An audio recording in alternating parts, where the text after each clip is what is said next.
All right, we're going to get this kicked off here real quick here.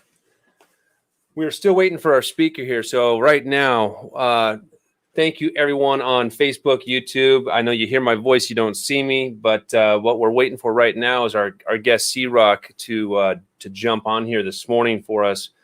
And we're going to be talking about his new book, Rocket Fuel, how you can turn your adversities into rocket fuel. I'm really excited about this. So right now, we're going to go ahead and do just kind of a brief wait. We're going to get him connected online. There might be some technical difficulties or something to that degree there. And so let's get this building up here real quick. How's everyone doing this morning, by the way? Raise your hands if you want to jump on stage. We brought Greg up here. Yeah, that's a blessing every single day, man. I think sometimes we forget about that. And I think we just go through our lives, we forget to be thankful. But you know, my health journey. If you were here with me in my car, I just dropped my niece off one of my businesses. Now I'm heading to my 327th doctor visit since my amputation in late 2017. So. Oh wow, man! You have to appreciate every little. We should not wait till two planes fly into buildings in New York, or wait until our spouse or kids get cancer. We should live each and every day right now. It's not a cliche, man. 100%. I go to my infectious disease doctor and I see people dying on the spot. It really opens your eyes to it. And I've always been a grateful guy, but even now I'm more grateful just to wake up and see my wife for 34 years, my niece that way. So you got to have gratitude every day. Oh, that's fantastic. All right, man. I'm gonna mute you real quick. I got C-Roc on. We're gonna set up over here real quick and get things kicked off live here real quick. All right. Hey, good morning, everyone. We're going to kick this off. We're kind of kicking off a little bit disconnected. Good morning, Mike. How you doing, sir? Let me do this here real quick. I'm going to remove it from stream real quick. Hey, so this morning we have a very special guest that I'm really, really privileged to be able to introduce and bring his information to the Be Growth Driven Network. For those of you that are following us, I really definitely appreciate it. Those of you that are over here on Clubhouse, if you want to jump on the live stream, by all means, text join to 402-347-9770. We'll get you up on our YouTube channel. You can ask questions of Mike as we go here. But hey, as is traditional, let's give you a little intro. It has been an exciting journey since we started Be Growth Driven. And here's our quick intro as far as what's happened so far. And that's going to bring us up to a beautiful point where we're going to bring on C-Roc today.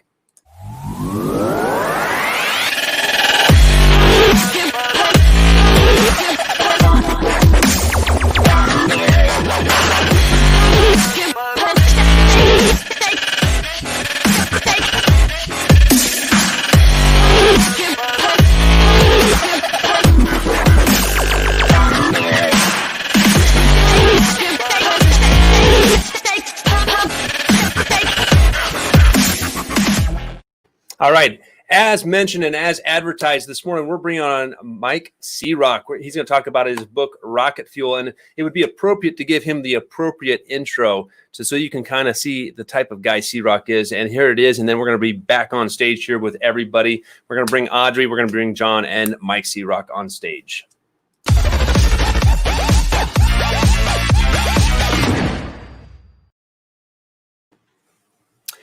Good morning, Mike. Hey, thank you for joining us this morning. How are you doing? Doing great, Joel. Thank you for having me, man. I always like to start every interview with gratitude because I'm just truly thankful to have the opportunity to share with people. And, you know, I'm very humbled by the opportunity. So thank you very much. Oh, I appreciate it as well. Thank you very much. It's guys like you that, you know what, I got to be honest. It's a privilege to be able to get to meet you.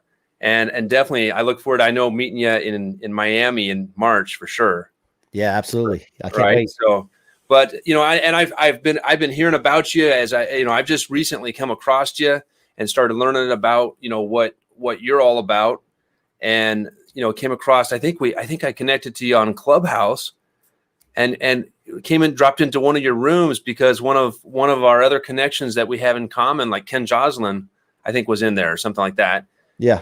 And I started hearing about that rocket, you know, what is rocket fuel? I dropped in there. I I was working on some home stuff, and I heard about that. I'm like, man, that is like so powerful and timely. And what we were trying to focus on this first quarter of this year is because people have been through so much this last year. There's adversities that would make each one of us. I mean, we'd be crying for weeks and weeks on end, hearing about the stories, the pain that people have gone through. But I think it's timely that people understand that how they can turn that to a positive direction and not be held back. Yeah, I mean, that, it's just so happened that COVID happened because I was working on this my whole life.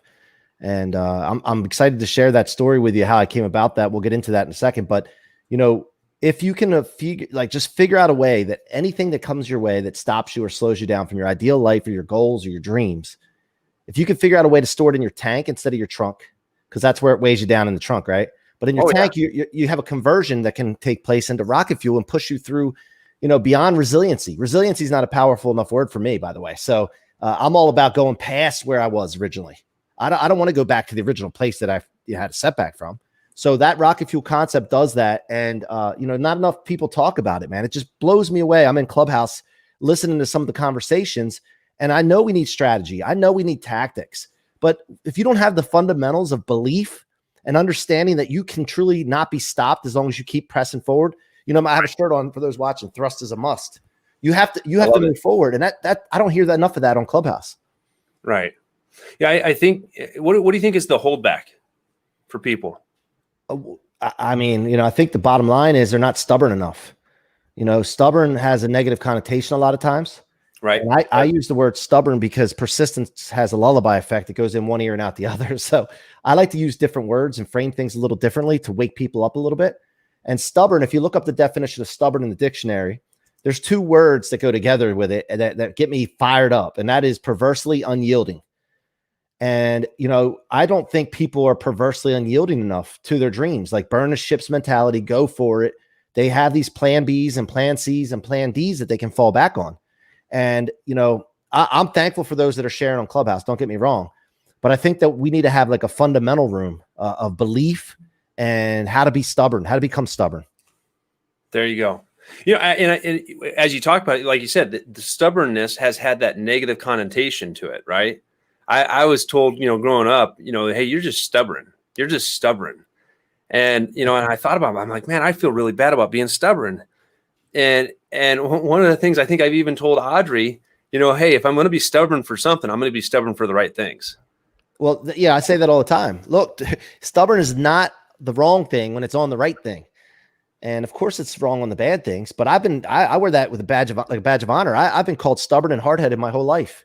Right. And to the point where it's like, okay, let's just redirect it and focus it on the right thing. Awesome. And I think that's all about kind of where the power comes in is the fine focus of it. Absolutely. Absolutely. I think that, my mom, let me give you a quick story and background story here. Tell us a little bit about you. We jumped right on into that. So tell us a little bit about what took you, who you are, what you do, and where you've come from that got you here. Well, I'll start off with that. So I grew up in a broken home. I don't remember my parents together. From a young age, I would do the every other weekend thing, which I'm sure a lot of you can relate to. Yep. Child support, custody battles, step parents coming into the mix, and then their agendas have to get considered as well. Other kids being born, all this stuff that happens. And, as a kid, you're sitting here watching all this stuff go around above you. And you're like, man, I don't know what to make of all this. Am I part of this? Am I, and I was the only one that had the first set of parents. So despite having seven brothers and sisters, 8 of us total, I felt alone a lot of times. So when I was 8 years old, I decided to move in with my dad after he got remarried. And my mom, I broke her heart. She later told me. And I did that for 3 years. And during that time, it was really, really conflicting, a lot of conflict going on. I mean, there was stuff that was said to me and threats that were made to me that shouldn't have ever been said to a kid, let alone anybody. Right. Or anybody, let alone a kid. So during that 3 years, I was just like, I can't stay in this. This is not ordinary. Like I figured out that at first I thought it was ordinary. Later on, I'm like, this isn't normal. This isn't right. Why do I need to deal with this? Now, my dad had it made. Like he worked hard. He had it made because he worked for it, but he was a mason. He had his own business. I always looked up to him for as hard a worker as he was, and he was my hero. And he used to lay brick and concrete and all that. Big forearms, rough hands.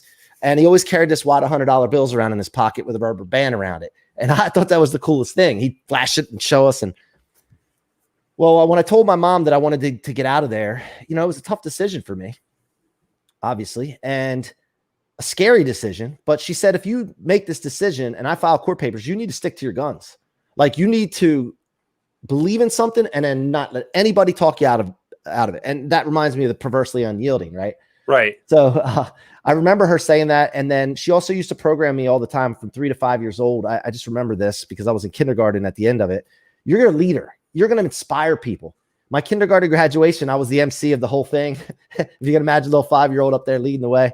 And I think my mom did a great job programming me as a leader. So when my dad got those court papers served, I came home from school after waiting day after day for that to happen. The tension was like so thick. I walked in the house. He said, go to your room. And I saw the papers in his hand. I'm like, oh boy. So I walked back to my room, sit there for about 5 minutes, probably felt like 5 hours waiting for my hero to come back. And he said, it says here you want to move back with your mom. Now, I don't understand this. You have everything you need here. Why would you want to go to your mom's house where they have nothing? And he just didn't grasp the idea and understanding that I was being abused mentally, emotionally, verbally. I mean, it was bad. And so I remember my mom said, stick to your guns. So I did that. I'm not discussing this, Dad. I said, I made my mind up. And he said, all right, well, if that's the case, and he takes that wad of $100 bills out, peels one off, crumples it up, and throws it at me and says, you're going to need this when you're living on the streets with your mother one day then. Now, I tell this story, by the way, look, I'm not perfect, and I'm not hammering my dad for this. This is not about it being a victim. It's not about my dad's a piece of shit or anything like that, okay? No. I want to clarify that because I don't know what was going through his head, and I don't know the whole story. But I did think in myself, my stubborn self, that ain't happening. Like, I'm running this show. My life is my show. I'm running that. And the number two thing I thought to myself is, if I'm giving up on here and I'm thinking this is an ordinary world, I'm in an ordinary situation, there's got to be other people that have been given up on before. And I can lead the way and show them how great you can be. You can become great despite circumstances. And so for 30 years, I rode off of that little spark that my dad gave me. And 2 years ago, when I read the 10X rule and I found Grant after my stepfather, which is another story, passed away, who was my mentor, I started doing a self-check and looking at my life and saying, why has my graph always been gradually going upwards? No matter what's happened to me, there's been, in my book, I wrote Rocket Fuel, you'll see all the stories of setbacks and things that happen. Why has my graph kept going up? I had to figure that out, because if I could figure it out, maybe I could get the graph to go on a higher trajectory, and which it did. That's when I realized that the rocket fuel concept is real. Anything that comes your way that tries to stop you, if you can convert it into rocket fuel, you can become unstoppable and indestructible. And once I figured that out, I said, man, I got to bottle this. This is powerful. My graph went like this over the last year and a half. People started knowing who I was, and I became a celebrity in my own space in the mortgage world. And then now spreading out beyond that to inspire people. It's not about me. It's about inspiring people and getting a hold of people so that they know about this concept. It kind of sounds like, I mean, your mortgage, the mortgage side of the world, that was your main profession, right? Yeah. It's like now this is eclipsing that. It's like the next chapter that it has developed finally. It's like the rose blooming, you could say. Yeah. Yeah. So I got into mortgage just because I was in real estate. I did really well with it. I've done really well with everything that I've done just because I'm perversely unyielding. It's not because I'm special. It's because I'm an ordinary dude that's just, if you think about water and you put water, like if you pour a bucket of water on a concrete surface and it's cracked and everything, that water finds its way. It might hit an obstacle, but it just goes around it. It'll find the cracks. It just goes. That's what I can imagine myself as, is just moving forward constantly like the water does on a concrete slab.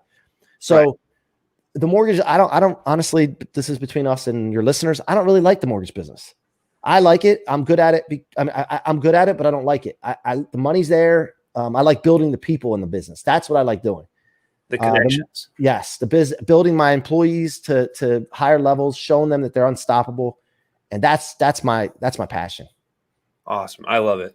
There's a few things you said that resonated personally with me.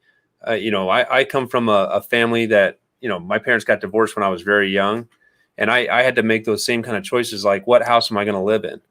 And that was, as a young kid, that was tough.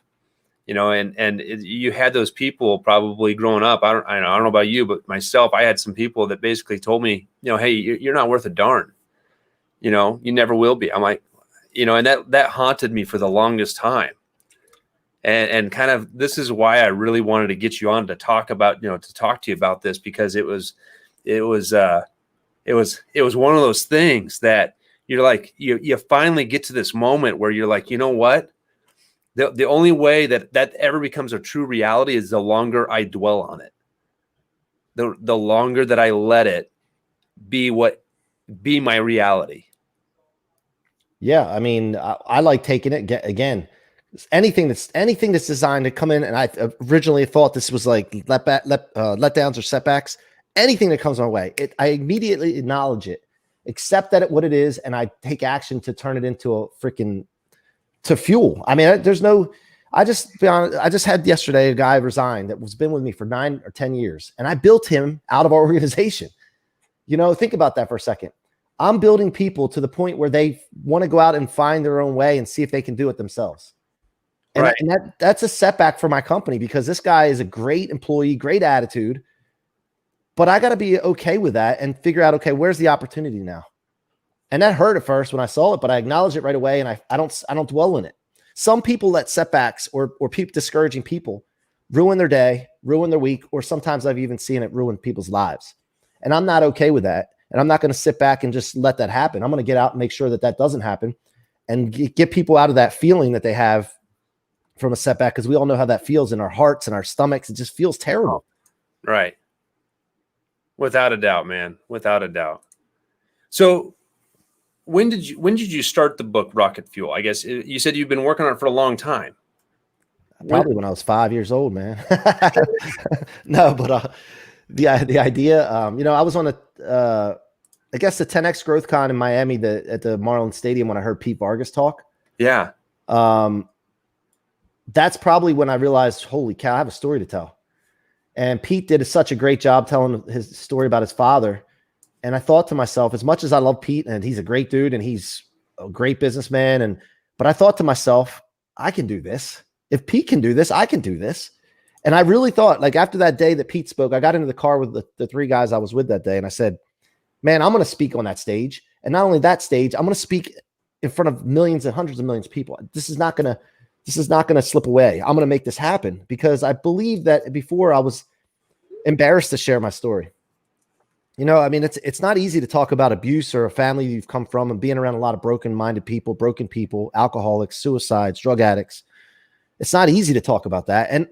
But I realized that I underestimated the power that people have in their story to inspire millions of people.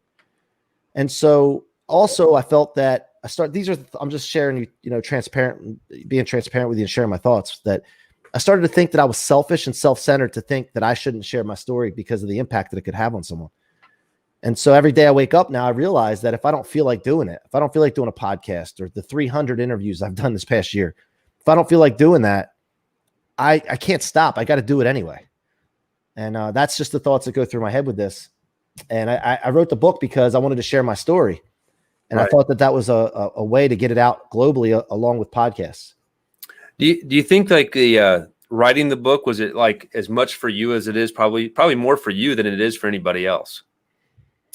Yeah, I mean, you could say that, but I don't know if that makes sense what I'm saying. Well, it's easy to fall into the trap of for me and making it about me. But I always remind myself every single day that it's about other people. It's about the people that are hurting. It's about the people that could get hurt. It's about the people that are letting themselves be stopped or held back by freaking broken mindsets, or discouraging people that just want to justify their position in life and why they quit on themselves. And I can't let that happen, man. So and some of the stuff I say, some people might say, who the hell does this guy think he is? But I really don't care. Honestly, I feel like a superhero in the fact that, like, I want to help and impact people the way my heroes impacted me. Like some people like bust my chops about my infatuation with Grant's content. I'm not a fan of Grant. It's not a fan. To me, it's a target. Like, I saw what he did for me with his content, the book, and what he continues to do and level up and show us the way and pioneer for us that want to go in that direction. And I look at it as a target. And so, but the way Grant made me feel when I read the book and then the mentorship that I've taken with him, a lot of us have, I want to make people feel that way. Right. I know Audrey can probably, Audrey has watched my journey with that, because I get the same kind of slack. They're like, Grant, he's kind of off there. He's off the, have you heard this about him? I'm like, I know. Yeah, I have heard that about him. Right. And we'll get that straight. Right. We'll get that proper. I have heard that about him, but I think my wife can attest that, what the content, it's something like your book, Rocket Fuel, like Grant's 10X rule, like, those types of things that are giving people the strength to just finally pull out where they've been stuck. Yeah. And, the other thing is my wife says Grant lives in our house, and, which is funny. Right. So, and then the first thing Grant said when I interviewed him, I told him that, and he's like, "Oh man, I've had sex with your wife then." I'm like, "Come on, man, you got to go there." So he's over the line a lot of times, but that's fun. The fun thing about him, and I'm not the type of person that gets offended. I think if you can stop being offended, you'll advance in life, because I think people hold themselves back with getting offended. But one other thing is that, Grant, I look and see what did Grant do and what does he study? And I'm a Christian, by the way. I grew up in a Christian church. I go to church still to this day. He studies L. Ron Hubbard books, right? Yeah. Well, I've heard so much negativity about Scientology and all this other stuff, the media and all this other. I wanted to investigate, so I started reading the books, and I was one of the fastest to get through Dianetics, which is this thick, because I was so intrigued by an understanding, and I couldn't believe that I shut off this information to myself because of the media and because of stories that came out and things that they may have done wrong. I don't know. I don't know the story. All I know is what's in there. It's helped other people. Let me investigate and see what it's all about. So I started reading, and I was intrigued, and it changed my life, man. I'm telling you, the stuff in there and understanding how your mind works is so powerful. People just don't realize, the power of your mind. And for me, it's helped me. I really don't care what people think. I caught a bunch of crap about it. But again, I just, everything that comes my way like that, I turn to fuel, and it just keeps elevating me. So I encourage it. I look for problems. I look for discouraging people. It's like I'm driving down the road, right? And my fuel tank's empty, and I see the light come on, and I'm like, okay, I need some fuel. Where's the next gas station? That's how I seek out problems. Right. Yeah. Well, I mean, because I always tell, like, and Audrey would agree with this here too. It's like, I always think it's like our minds are desiring to solve a problem. And when we don't give it a severe enough problem, like a strong enough problem to solve, we're really kind of doing a detriment to ourselves. Yeah, not only that, anxiety kicks in, depression kicks in, something just doesn't feel right. I know when I'm not on my game and doing what I need to do. I can feel it. And absolutely. But here's the thing. So I talk about rocket fuel a lot because I want to get into outer space. Like, to me, outer space is away from gravitational pull, all the suppressors and problems of other people that are thrown my way. I want to choose my problems. And when I talk about thrust is a must to get us out of gravitational pull. And we get into space, and then you don't need thrust as much anymore.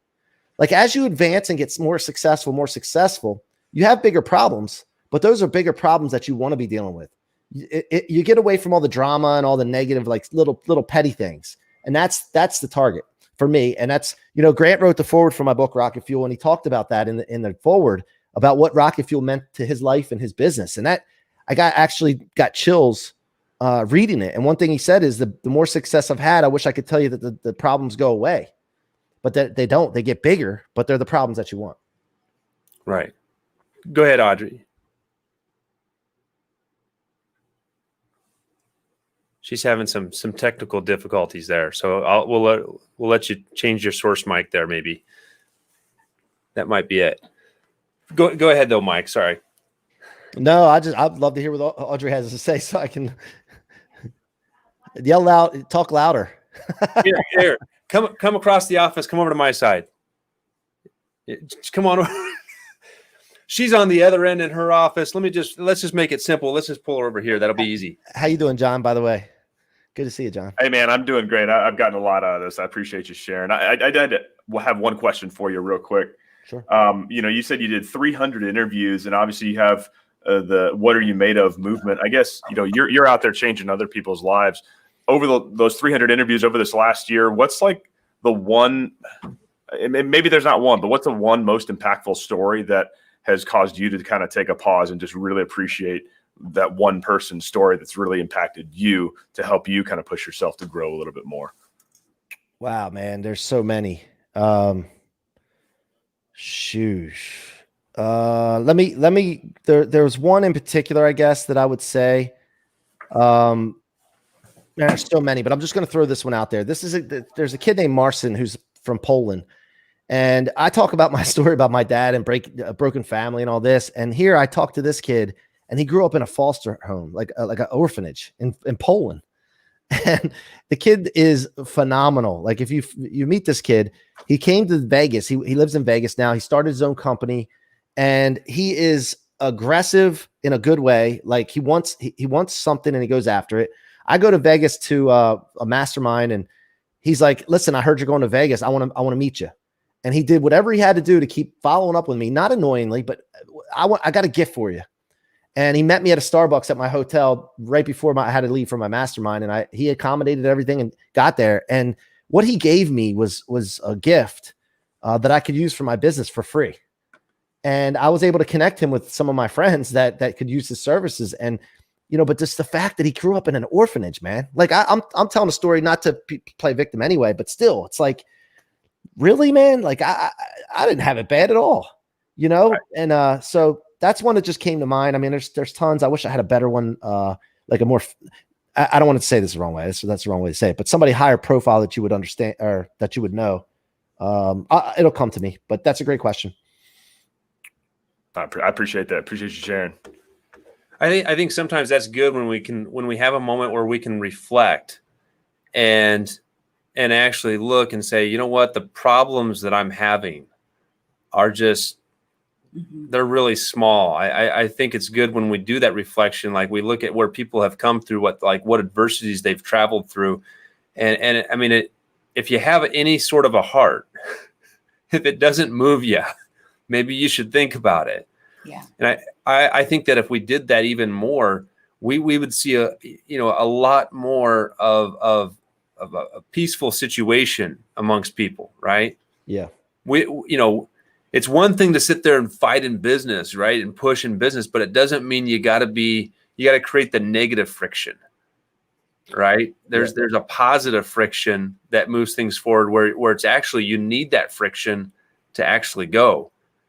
But I think some people, unfortunately, they get stuck in that negative and they never see like, hey, how did this person do it? And I don't know, that people need to hear the stories. They need to hear how someone came out of this, because maybe that moment was just what they needed. Yeah, I was inspired by Mike Rowe from Dirty Jobs. I ran into him in Manhattan after a Yankees game. I went to a little bar near Rockefeller Center, and my brother and I were in there, and I looked over and I said, hey, that's Mike Rowe. He was in there with some other people, and I went over to him and talked to him, and he's actually from Maryland. I'm in Ocean City, Maryland, by the way. So I talked to him, and I said, man, I'm starting this podcast, and I'm inspired by people like you, and I'd love to learn from you, and I want to learn from your mistakes. And he said, man, mistakes? He's like, there's been many. And I wrote a blog about this, that the journey to success is so often invisible. And the fact that he told me that the mistakes that he shared with some of the things, and he also shared with me how he knows Ocean City, he's been partied in Ocean City, and he told me a funny story, which I won't share right now, but about the fact that he wasn't always on his game. Let's just say that. And, it inspired me, because I'm like, wait a minute. So this guy made it to where he is, and it doesn't matter like what happens. You just have to keep overcoming, converting. And so the stories that people share really put light on the journey to success. And it allows people that want to do something, that get into a setback or have something not go their way, help them to understand that, oh, so-and-so was accomplishing this, and they got there despite that. I need to keep pushing forward, instead of just seeing someone at their success level and not seeing that journey.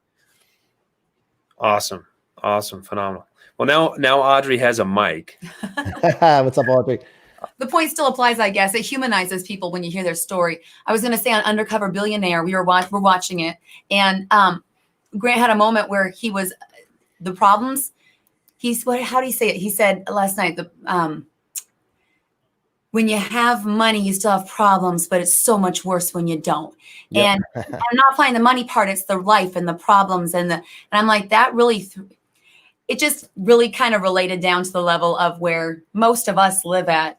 We're not at that level where he is yet, but to see those problems, to see it humanize him in a way, I appreciated that, because everybody has their story. We all came from a family with a house, a bad story or good story, but it makes you who you are. And it's interesting to relate and see that come through sometimes, the heart of it. Yeah, that's so true. The What Are You Made Of podcast was all about that. Like I ask myself all the time, what are you made of? Like if I'm going through a tough time, or, yesterday when one of my guys tried to resign, by the way, I'm not letting that guy resign. Like I'm going after him like a maniac, but to the point where there's a line, by the way, when you have employees, I just want to throw this out there. I told him, I said, look, I want to do everything I can to keep you here because you've been with us for so long, but I don't want to resent you either. So we got to come to a situation here where it's not resentful, because if I pay somebody too much money, I end up resenting them, and that's just natural. But I forgot where I was going with that. What was so we were talking about, what are you made of? Yeah. So when times get tough, I start to think to myself, like, look at all the stuff you went through as a kid, man. You built for this. You got this. Like going to child court or custody court, all this stuff, and going to child psychologist to see if you're mature enough to make a decision of who you want to live with. And like, you've been through all that stuff, man. This is nothing compared to that. You got this. Like, this is the kind of thing. So I brought people on the show to share what they're made of. And I wanted to hear these things that they fuel off of. And so, yeah, great point. And, we got to understand that everybody that is where they are has went on a journey. And I interviewed Grant and asked him these questions, and I try to dig deep into that and what goes through his head when he's alone. And this, by the way, what's cool about this? I interviewed him, I think it was in April or May of last year, right after he got pulled off the set because of COVID. I had no idea what project he was on. I knew he was on a project, and I was asking him questions, and he couldn't answer as specifically as he wanted to. But when I go back and watch that interview now, it all makes sense. You're piecing it together. And it was, so it's cool. If you haven't watched it, go check that interview out. What Are You Made Of with Grant Cardone? I think it's something about being indestructible or something. Awesome. But there's little, what do you call that when somebody throws in a little nugget? Little nugget. Yeah. It's just like, you just didn't know at the time. And now you look back, it's like, oh, okay, got it. Oh, Easter eggs. Are you thinking of Easter eggs? Maybe little Easter eggs or little hints, I guess. Yeah. Yeah. Well, he was probably busting at the seams just to share, because, he's, man, again, it's got to be tough, at that literally drop from nothing. It's like a shock cooling, what he went through, for example, on that. There was a statement when what you were talking about a moment ago, Jesse Itzler said at 10x3, and he made the statement of, you didn't come this far to only come this far. Yeah. And that was one. I was standing down there on the floor, I think in the same general area that you were there. And that was like the one I'm like, man, I got my money's worth right now just with that. Yeah. Because, so many times I think that we fight these silent battles, right? To kind of, we scratch our head and say, how much more do I got in me? Yep. You know what I mean? How much more do I got within me to go? And so it's so powerful to know that, hey, you know what? You're only scratching a percentage. You got more. You got this. Let me share something with you guys. So I don't apologize for my beliefs, by the way. It's a shame that people have to apologize for their beliefs, but I'm a believer in God and a creator that put me on this planet, put us all on this planet. And by the way, if people are listening to this and don't believe that, that doesn't mean I don't believe that you were put here. I still believe that you were put here by a creator. And that creator to me is omnipotent. Omnipotent means all powerful. It would be very naive of all of us to think that we were put here on this planet with limitations in our spirit and our mind and our finances. So every day that I wake up, I remind myself that I was put here by an all-powerful God or creator or whatever you want to call it. And that I would be doing a disservice and being disrespectful to my creator and not honoring my creator by not going after my potential. And so I think about that every day. I think that, I'm physically maybe limited in some aspects, but mentally and spiritually and financially in my relationships, all that, there's no limit. There's no limit to our potential. And a lot of people don't want to hear that. It makes them uncomfortable. Yeah. You know, I asked Grant that question. I'm like, what is it going to take to get into outer space away from gravity? Like, what's it really take financially, emotionally, spiritually? What? And he said, most people, they don't want to hear that conversation. And it's so right, because I get on Clubhouse and I want to talk about this stuff. I'll create my own room with it, but every Sunday night at 7 p.m. Eastern, by the way. But you get into some of the millionaire talks and all these other the rooms that are in there, and they don't want to hear that stuff. It's so amazing to me. But yet the people that think that they're accomplished in there, which there's a lot of successful people, could probably do 2 to 3 times more than they're doing if they would really analyze this and really start talking more about it and promoting it. Well, and I'm with you. I wanted to just put you right out there because I think that's something that people want to hear, or they need to hear, right? And I'm like you. I'm a big avid Bible student, and it right away what you were talking about there, it made me think of a scripture in Jeremiah 29:11 where it highlights there what God thinks towards us. He thinks of thoughts of peace and not of calamity, right? And it's such a beautiful thing to have a reassuring. So, here's our brief moment of this where we're going into a more spiritual side of it. But for those out there that believe that God exists, to know that he wants nothing but the best for us. And to honor and glorify him. Yes. Yeah. And how can we not do that? How can we do that by not going after our potential and our blessings that we've been given and sprinkling and sharing it with everybody? Yeah. I don't see that. So for those that think they're living a great life, good life, and doing the right things, but don't go after their potential, settle, get complacent and comfortable, you're not honoring God. You're just not. And I have to say that because I'm not trying to judge people. I'm trying to encourage people and to inspire people, and by the way, when you're on Clubhouse, I don't know if you guys feel this. I just share my thoughts, right? I don't really, a lot of times there's people on there, and I've heard it from people that, man, I'm intimidated. Like, I don't want to speak on there. I'm intimidated because there's people that have higher lids in different areas. Right. Right. Oh yeah. And I don't worry about that stuff. I want to encourage people to speak up on there. If people think something of you, that's their problem. Use it as fuel. If I want to start talking, I'm not shying away from the rocket fuel talk on there because somebody doesn't like it or doesn't buy into it, I'm gonna push harder.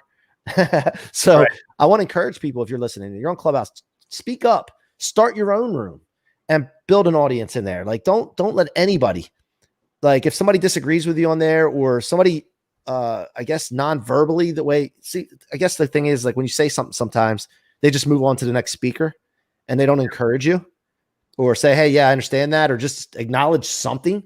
That happens often on there. And I think a lot of people get hurt by that. I don't get hurt by it. I use it as fuel. Like, okay, I'm gonna press harder. I'm gonna keep going. I gotta get a response. Does that make sense? By the way, I don't know if I'm just. That makes sense. It's that acknowledgement when you're talking. Yeah. Yeah. There's very few rooms that I've come across in Clubhouse where I found that. Right. One of the rooms that I jump into routinely is with Ken Walls and Glenn Morshower.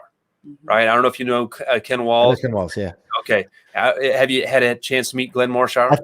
No, I don't think. I'm not sure about Glenn. I've heard of that name before. We gotta get you in there, man. Yeah. Okay. Glenn's gonna love to meet you, and you'll He's love. so motivational. You'll love to meet Glenn. Yeah, Just Google his name, and you'll see who I'm talking about. Just a phenomenal I just feel like I just sat down and got words of wisdom from Father Time. Awesome, man. That's great. I like know who he is. Just the way that he looks at that. So He'd be great on a stage. yeah. And Crazy Jer's listening to us over here. Crazy Jer is in the 10X family there, and he's always jumping on there. He's a very, very, very beautiful man from Colorado. Oh yeah, he's one of my favorites, man. Fantastic. Hey, Crazy Jer, thanks for jumping on today. Let's do this. Let's share. How can people hear about your book? How can they get it? Yeah, so it's going to be available on Amazon February 7th, but it's available for pre-order right now at Mike Cirorrocco with no K, C-R-O-C, MikeCirorrocco.com/book. You can see it there. Yep. Go there. You can see there. And also I'm going to be doing a launch party in Miami, and we're working on the details right now, but I'm really pressing hard to do this Thursday before GrowthCon, Thursday evening. Awesome. And I don't care who comes, man. But it's going to be a great time. I'm trying to do it in South Beach, and I'm working. I have a call at 12 o'clock to iron out the details on that. All right. Let us know. Let us know. We'll You're be welcome, man. You're welcome. You're welcome to come. All right. It'll be a good time. Awesome. Well, hey, what? Any other parting words, I guess, of wisdom here? You've given some valuable time for us, and I appreciate that. Yeah. So, thrust is a must. I will tell you that. You can only go back and retreat so far before you hit a wall. So might as well go forward and go down going forward. Thrust is a must. And the other thing I would tell you is be a superhero. Like, don't let anybody stop you. Like, if, just figure out a way to be a hero to someone every single day. And if you do that and you'll start to build confidence, you'll be a world changer. Right. Now, and you said be a hero. So, and this one little aspect here, I think highlights something very important within that. To be the hero, it's going to have to be an unselfish motive. 100%. Not about you. And that's the thing. When you get discouraged and somebody's discouraging you, it's because you're getting selfish and you're worried about yourself. You need to think about other people. And if somebody's discouraging you, that doesn't mean that you're not going to go help other people. You make it about other people. And one thing too, I'll throw out there, I push energy out to people, even to people that have no resources to give back. And what happens is too many people don't do that because they're thinking, well, Joe's not going to give me back what I give him. So he doesn't have the resource. I'm not going to help him. And that's the wrong way to think. That's not how the universe works. It's not how God works. You give out to people. The people that have the resources to give you back and help you, they find you, and that's where you get your payback. Right. Mm-hmm. And it's a cycle. It's a system. And I just keep pushing as much energy out as possible. I don't worry about what comes back to me. And all of a sudden, for some reason, I have blessings beyond anything I could have ever imagined.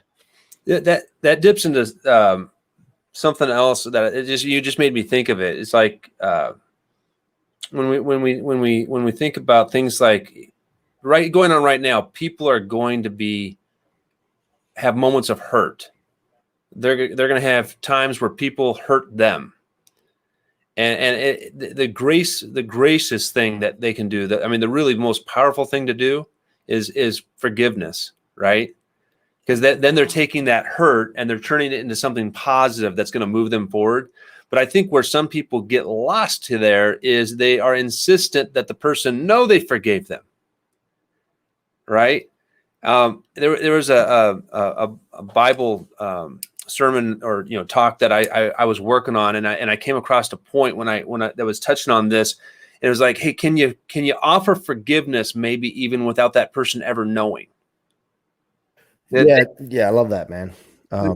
Before that, they may not even know that they offended you or hurt you. Can you forgive them right away? Because now you're taking what you're talking about, rocket fuel. You're taking that initial and you're quickly converting it to something positive. And you're doing it for unselfish purposes.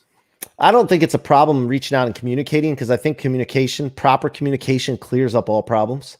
Yeah. Yes. So I don't think there's a problem, but if you can't reach that person or they're not willing to hear you or whatever the case is, it's about 100% responsibility. 100% responsibility leads to 100% control. To the degree you give up responsibility, you give up control. And so you're either the puppet or the puppet master. It's a choice. There's no in between. Right. And I choose to be the puppet master. I think everybody wants to be the puppet in control. Yeah. Mm-hmm. And the other thing that happens when you give up responsibility, you give up the blame game starts to happen, right? And that blame game is something that I don't understand it. It never feels good to give up responsibility. I say instead of take responsibility, I say when you're blaming someone, you're giving up responsibility. And so it doesn't ever feel good to blame someone. Right. So, and also procrastination kicks in when you give up responsibility, and all this stuff leads, from that lack of forgiveness. It all ties together. And so, I love that you brought that point up. I appreciate, man. Mike, I look forward to getting to know you better and staying connected with you. By all means, I certainly from the bottom of my heart appreciate what you're doing, because I think that there needs to be more of this out there, because you're doing this out of a source or out of a place of genuineness, because it's putting more positive back into the world that we need right now. Mm-hmm. There's enough negativity, like you said, even in like a clubhouse, there's these rooms where you basically get thrown into a new pecking order without being lifted up. Right. And so, Right. man, I appreciate what you're doing. It's phenomenal. Thank you, man. Thank you. And yeah, stay in touch with me if there's any rooms that you guys are in, and if I see any, I'll be pinging you guys. And please feel free to ping me in any of the ones that you think are beneficial. I want to meet as many people and share this message, and just offer that assistance to people. So Fantastic. All right. Hey, everyone, if you go get his book right now, go to CRoc.com, MikeCirorrocco.com/book. If you're listening to this, by all means, catch the YouTube. If you like the content here, by all means, share it out, like it, subscribe to it. Next week, we got a wonderful episode coming up here too, kind of more on the technical side of helping people grow in a business standpoint. But we're also working on here too, locking down a phenomenal guest here at the end of the year. I think you actually know her. I won't say her name just because she's committed, but I want to lock in the date first here. But Mike, absolute again pleasure getting to have you on the show today, and we'll definitely stay connected. And I look forward to shaking hands with you in Miami. thank you guys. I appreciate it. I'm looking forward to it. Can't wait. All right.